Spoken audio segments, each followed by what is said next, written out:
Ada benzen tersubstitusi suatu substituen Y. Nah, padahal tidak ada reaksi untuk memasukkan gugus Y ke dalam cincin benzen. Nah, maka jika demikian perlu dilakukan IGF. Kita ubah Y ini menjadi X, gitu ya. Contoh, bagaimana sih misalnya? Nah, contohnya ini. Misalnya Y-nya itu NH2, ya. Atau CH2Cl, atau CH2NH2, misalnya. Tidak ada reaksinya untuk memasukkan spesies itu ke dalam cincin benzen. Nah, maka itu perlu kita lakukan perubahan, misalnya Y-nya diubah menjadi X. Nah, yang tadinya NH2 saya ubah dulu menjadi NO2. Nah, kalau sudah jadi NO2 kan tadi ada reaksinya, yaitu reaksi nitrasi tadi ya. Nanti NO2 dikembalikan ke NH2, bagaimana caranya? Nah, itu kita bisa melakukan reaksi reduksi. Reduksi dengan misalnya H2 dan katalis logam. Begitu juga jika substituennya ini CH2Cl. Nah, ini kita bisa melakukan pengubahan gugus fungsi. Nanti kita lihat ya pada penerapannya. Ini juga contoh yang lain. Kalau memasukkan CH3 kan ada ya kan. Ini kan termasuk alkil. Tapi kalau memasukkan gugus COH atau COOH ke dalam cincin benzen kan nggak ada. Nah, maka diubah dulu menjadi gugus alkil. Nah, nanti alkil ke COH pakai reaksi apa? Pakai reaksi oksidasi. Ini bisa kita oksidasi menjadi gugus karboksilat. Contoh, nah ini. Contoh suatu senyawa benzen mengikat dua substituennya. Di sini ada metil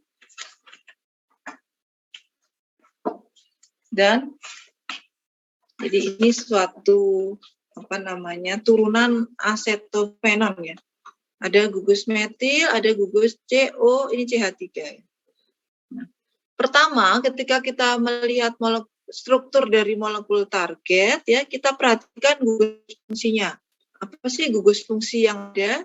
Nah, kita lihat di sini ada gugus alkil dan gugus asil.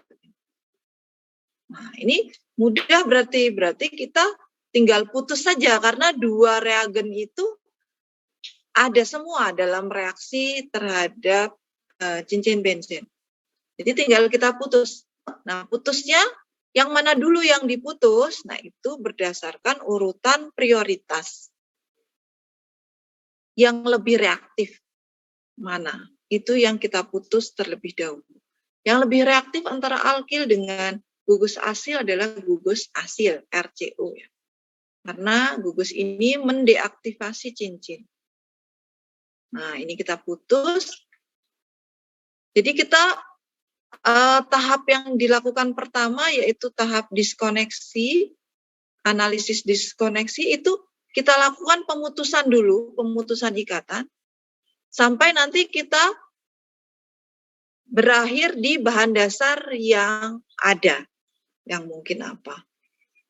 Misalnya saya putus gugus asilnya, kemudian jadi ini ya setelah diputus, kemudian saya putus lagi gugus alkilnya, nah akhirnya ketemu benzen. Benzen kan tidak mungkin diputus lagi, karena benzen merupakan bahan dasar yang tersedia. Maka langkah sintesisnya kita bisa mulai dari bahan dasar benzen. Nah, sekarang untuk memulai tahapan langkah sintesis, ini tetap kita melihat struktur molekul targetnya ya. Lihat posisinya di mana. Dua gugus fungsi ini ada di posisi para ya. Nah, kalau di posisi para, maka kita harus melakukan pilihan manakah substituen yang akan kita masukkan terlebih dahulu. Apakah yang alkil atau asil? Nah, lihat, kalau asil yang saya masukkan duluan, maka gugus asil, ingat, merupakan gugus pengarah apa? Misalnya nanti udah nempel asilnya ya. Nah, asil merupakan gugus pengarah meta. Padahal di molekul target itu, ini posisinya para satu sama lain.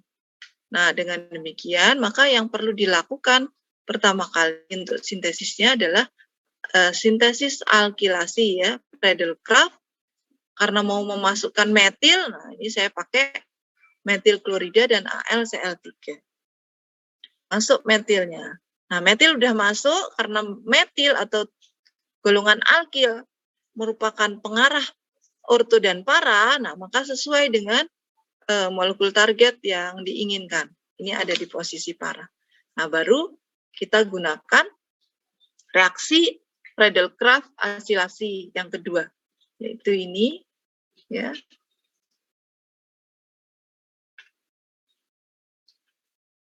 Etanoil klorida. Pakai etanoil klorida dengan AlCl3. Nah, maka diperolehlah struktur seperti molekul target yang diinginkan. Gitu. Kira-kira bisa dipahami nggak?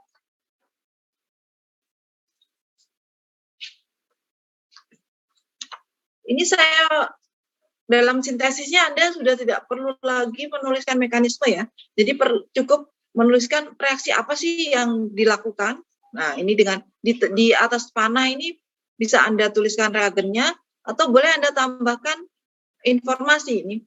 Reaksi alkilasi, Friedel-Crafts itu boleh. Jadi artinya menginfokan reaksi apa yang akan kita gunakan dalam menghasilkan molekul target gitu. Kira-kira bisa dipahami?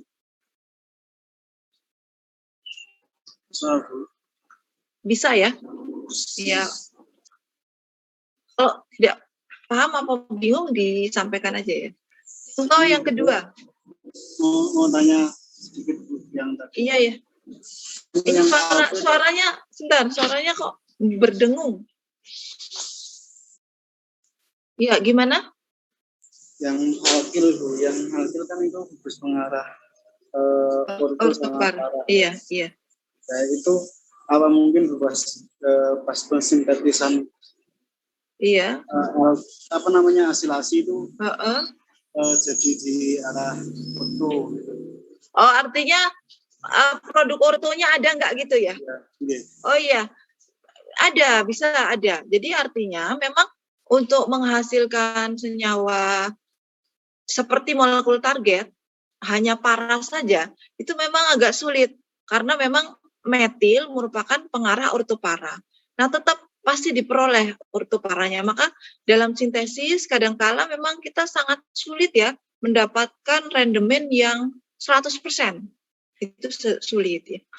Tetapi paling tidak kalau misalnya molekul targetnya diinginkan dalam posisi para, maka memungkinkan reaksi ini dilakukan meskipun ada produk samping dalam posisi orto itu juga diperoleh.